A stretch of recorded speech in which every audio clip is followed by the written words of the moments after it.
If you want to refer a friend in Base44, this quick tutorial will show you exactly how to do it in just a few simple steps. It's fast, easy, and takes only a moment once you know where to look. If this video helps, please hit the like button and subscribe for more easy software tutorials just like this. Alright, let's jump right in. First, open Base44 and look at the bottom left corner of the screen. You'll see your profile icon there, and that's where you need to start. Click the profile icon on the bottom left to open your account options. Once the menu appears, look for the option that says Refer a Friend. Click Refer a Friend and Base44 will open your referral details. On this page, you'll see your personal referral link. This is the link you need to send to your friends because it connects them to your account.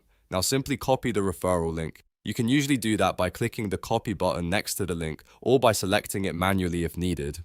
After that, share the link with your friends through text, email, social media, or anywhere else you want. That's really all there is to it. Once your friends use your referral link, they'll be tied to your referral invite and you'll have completed the process inside Base44. So, to recap, click the profile icon on the bottom left, click Refer a Friend, copy the referral link, and share it with your friends. If this video was useful, make sure to like, subscribe, and turn on notifications so you never miss a simple tutorial like this. Thanks for watching, and I'll see you in the next one.